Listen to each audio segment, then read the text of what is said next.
Yo, what's going on, guys? Tom for 2 here at Chessman on Lost Ark. Today I want to do a Lost Ark video regarding the normal Mordum Sidereal skill usages for gates 1 through 3. Hard mode we'll do a little bit later in a different video, but normal mode, I thought I'd just make a video because there's a lot of new returning players, a lot of Makokos out there, and you might be scared to start your own party just because you don't know how to use the side skills and that sort of stuff. So here I am. I've done some videos similarly with like Echidna, Aegir, um, Brel.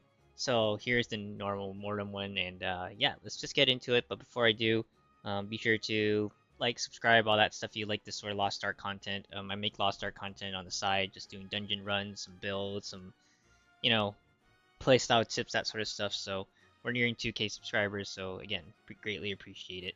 So let's just dive in.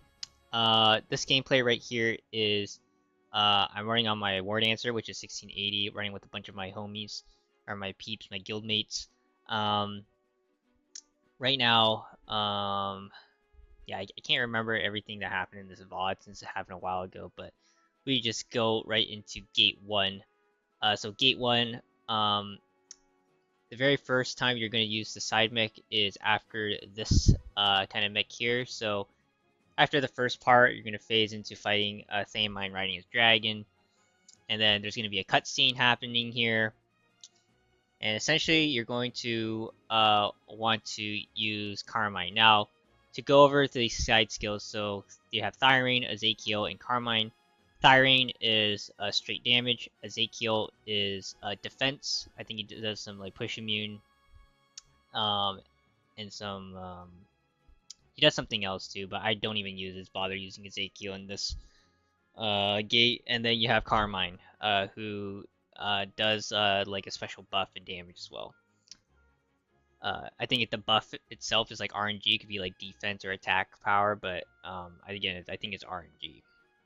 So this mech, you're gonna aim to use Carmine, so Control C. You're gonna do it during a special interaction. So during this mech, you are going to dodge the blue telegraphs on the line because those can, build up a meter that you don't want, and if you get enough of it, then you're going to get stunned. And then you're going to wait for Carmine to have text appear right in front here, and you're going to use Control C, and you're going to get this special interaction just to bypass the entire mech. I don't think anyone else really does the actual mech anymore. We just wait for a special Carmine. So again, co-op counter. Make sure that your allies get their poop out, right? So the whole front area is free. Carmine has their text appear right here. You're going to use it right here, and the special interaction happens. Now everyone can just freely greed DPS during this entire time period. So that's the first usage of the side skill.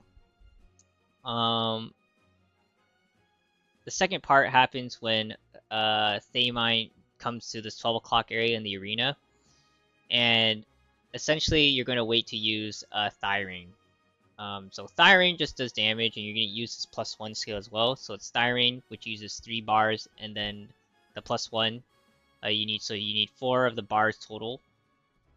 Generally, you just wait for a good mech pattern to happen where he's standing still, because this area is a little bit harder to kind of hit the side skill, I think, just because he jumps around so much. So I believe coming up here is when I actually use the side skill. You'll see there's a pattern where he's kind of standing still. So here he's just, I believe he's standing still.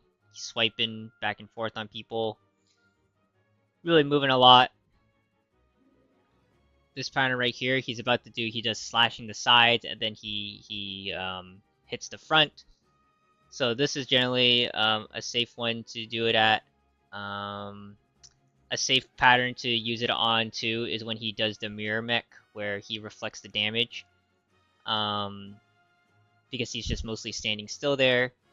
And then the other good pattern is when he does the guard pattern. So here, I notice he's standing still, cast a Thyrene there, and then when he's standing in that same like kind of line that the initial Thyrene hit, you're gonna want to use the +1 here. So I use the +1, and I get all of it right on him. So again, this Thyrene around this kind of part of the fight is really just dependent on you and your ability just to kind of see when he's standing still and trying to use it.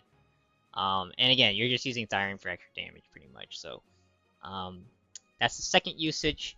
And the third usage is right after this whole pattern where the dragon is just doing airstrikes. So you're gonna play out this mech pattern. I'll just let the tape roll. But essentially, you're kind of getting towards the end of the fight. And if your DPS is really good, you might not even have full meter yet, like how I do in this VOD. The meter just came up here. But essentially, as soon as dragon lands, you just use Thyrium, just to finish off the fight, pretty much. So you're just DPSing until you hit 0 bars. So that's entire Gate 1. Hopefully that made sense to you guys. So in summary, it's special Carmine interaction, and then it's 2 Thyriums for extra damage. That's what I do. So yeah, let's move on to Gate 2. So Gate 2, the side skills, I'll go over it, is Nineveh, Mario, and the dragon. I forget what the name of the dragon is, but essentially the first time you're mostly going to use Nineveh, and you're going to use the dragon. I will say the dragon is very specific on when you use it. There's two points at where you could use it, and then Nineveh you're using pretty much just to do extra damage. Mario, I think, does I think his ability,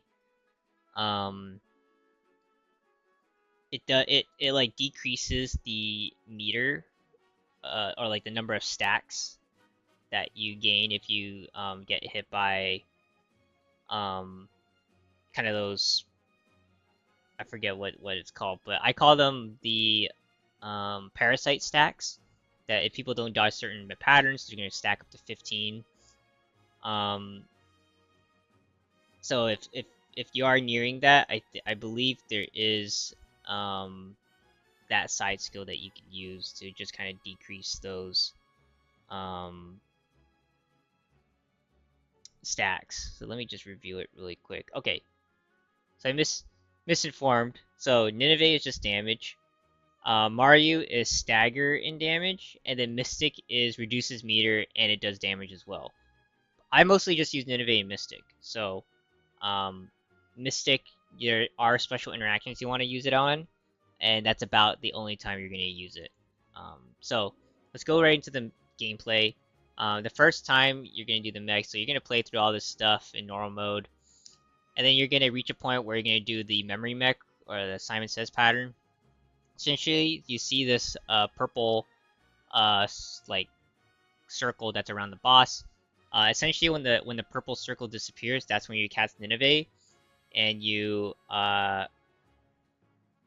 use the first proc, and then generally, if there's a second proc available, you use it either after the cutscene, or if she's doing extra patterns, then you just cast it as fast as you can before she does the actual cutscene.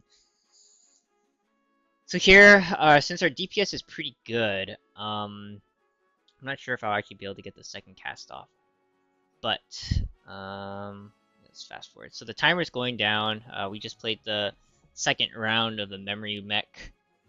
So people need to grab their orbs if they need to. And here, now, since I'm the side leader, I'm waiting until that purple circle, like, times out. The little clock disappears. So it gets disappeared now. Immediately cast Nineveh on the boss. Luckily, I've got the 4 bars total glowing, so it means I can use a +1 skill. So we'll see how I time the +1, if I even remember to use it. So here, there's lots of damage. So here, this is like the cutscene that happens. And so when the cutscene happens, you want to hold using the second proc in Nineveh. The second proc in Nineveh, there's like a little timer up here that's highlighted in purple. So you just wait until after the cutscene is over, and you cast Control Z again. And we'll see what happens here. So here, yep, immediately cast. So that's generally the timing. I know we just ran into a bad pattern where the boss like disappeared. But that's generally the timing, because you can at least wait until after the cutscene to recast the second proc. It's just extra damage, pretty much. So no biggie if your party's damage is pretty good. The second time that you use Mystic is during a special interaction. So if you recall, if I back up a little bit, we had to play this pattern, right, where the boss goes into the middle. It's one of those like half-meter patterns, right, where you have to do the lines or whatnot. There's a second part where the uh, the boss will teleport to 12 o'clock, and then you get like a mark over your head, and then you have to like pass a tether and juggle a tether between like the different colors you have, right? Generally, you try to use it there. So anytime that the boss teleports in the middle like this, or goes to like the 12 o'clock position and does one of those timed mix, you'll want to use Mystic. So I'll fast forward back up here. So this is the perfect VOD actually.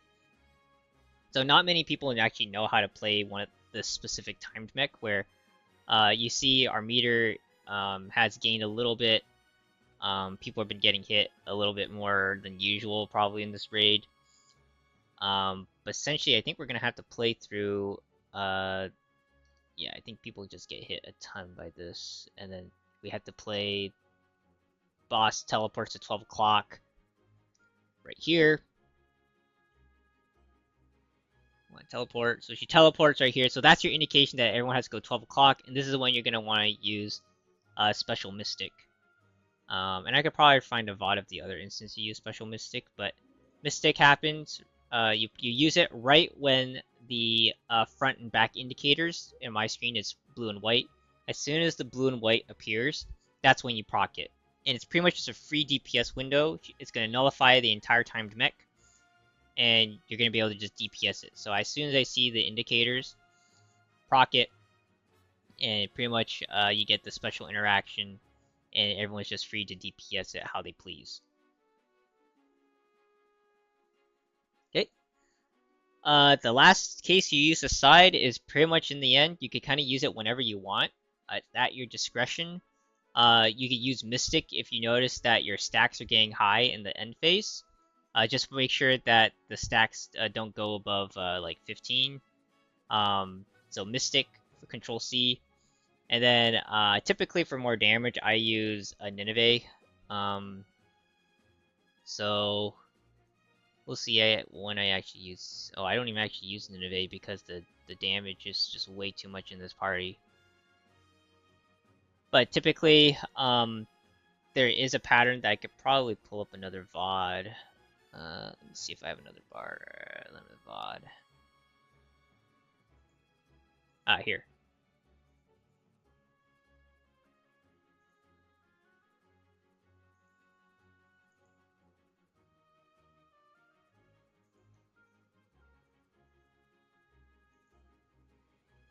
So here we've entered the last phase of the fight.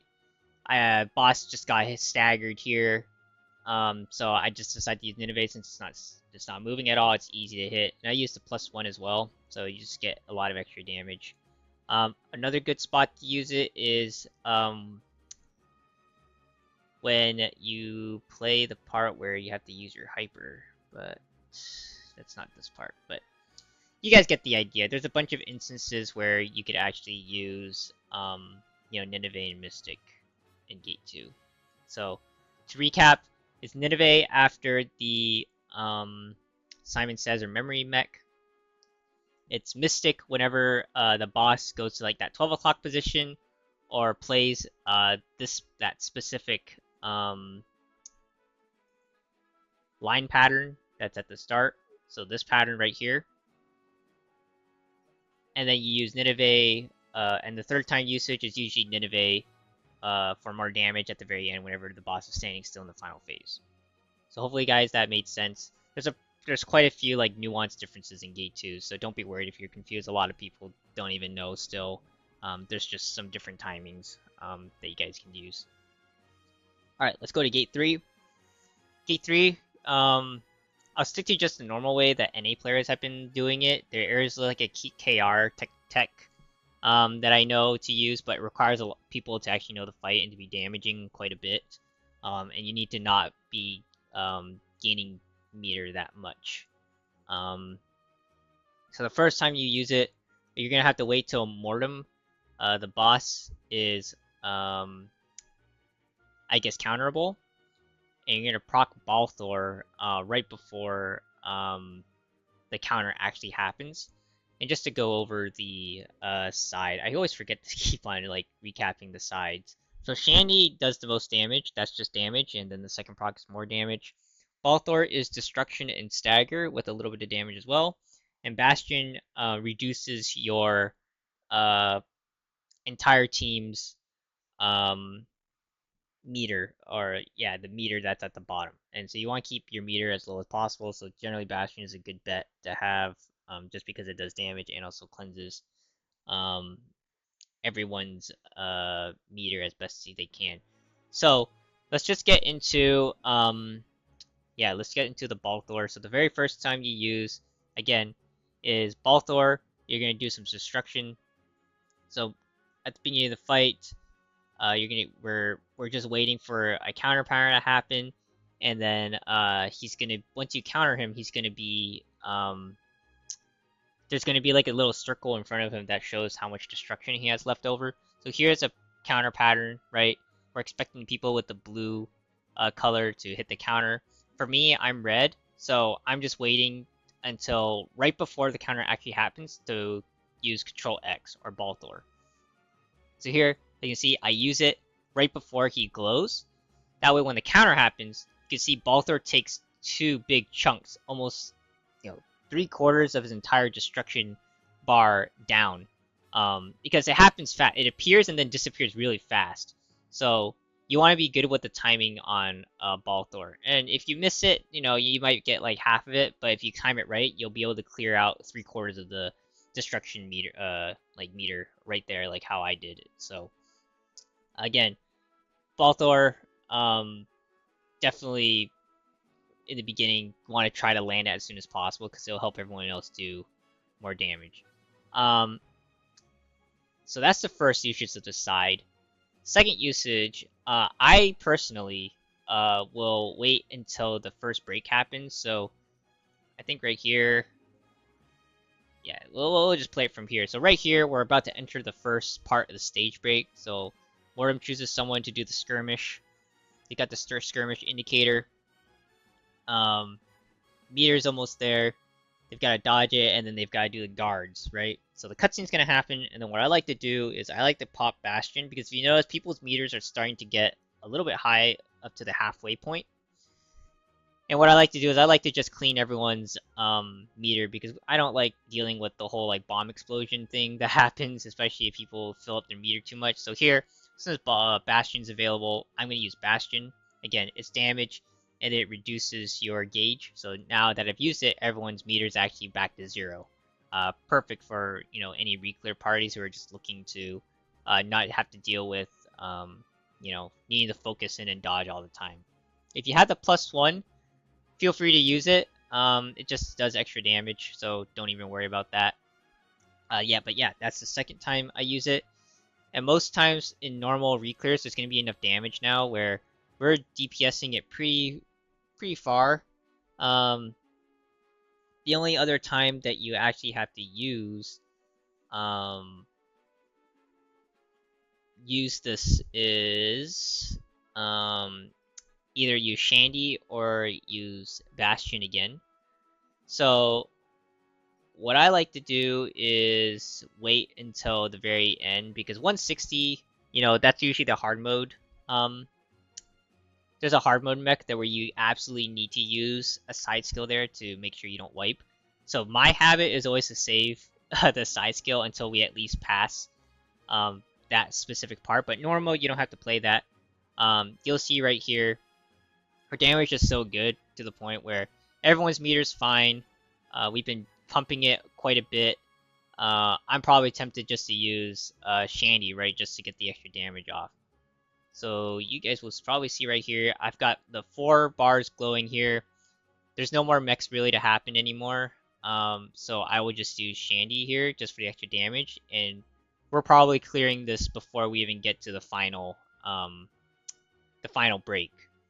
So at this point, if I just fast forward, we didn't even break that last part.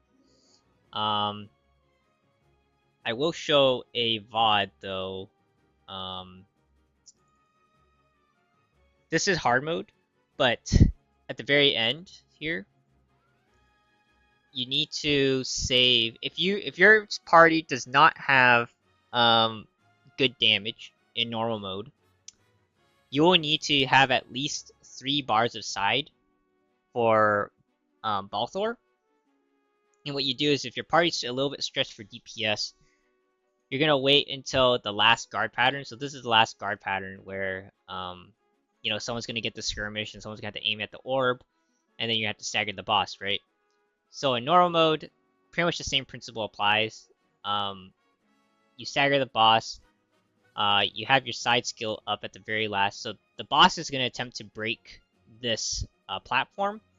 What the person with the skirmish mode is going to do is they're going to do 2 guards, and then they're going to purposely miss the 3rd one. So it's going to do a little bit of damage to people. But after that, the boss is going to attempt to actually break that platform. And so it's going to raise his hands all the way up. And as soon as he's all the way up, you're going to do Control X and do Balthor. And Balthor is going to do some sort of special interaction. He's essentially going to do the guard for you, and he's going to do lots of damage. He does 20 bars worth of damage. And the platform doesn't break. So that's the special interaction that you probably want to play if your damage in normal mode is not good enough. And so by the end, hopefully you hit 0 bars after that. So that's the last part of the side skill usage used in normal mode. So again, in Gate 3, it's Balthor to help with the initial destruction break, so that your DPS can freely not have to run around the boss anymore. And then right after the first break happens, I use Bastion just to clear people's gauges. And the 3rd time you use it in normal mode, you have to kind of read how much DPS your party's doing. You could do Shandy if your DPS is really good and just juice the DPS further if you know you're not going to have to play this last break part. If your DPS is not very good, I would recommend saving the side skill usage, and you wait until this special interaction with Balthor to ensure that you get free 20 bars of damage, as well as making sure that the last platform doesn't break, especially if you guys are stretched on DPS. So this video was a little bit long. I know it's just normal mode video, but yeah, we'll look at hard mode in a bit, maybe in a different video. But hopefully you guys enjoyed the video. If there's any questions, let me know. The side skills in this one are a little bit more situational based, especially with as a leader, you kind of have to read how much DPS your party's doing, as well as when you're going to hit those certain mechs. So definitely feel free to ask questions if there are any, and I'll try to clarify them in the comments below. But yeah, hopefully you guys enjoyed the video. Let me know what you guys think, if there's anything unclear. And yeah, I'll see you guys in the next one. Peace.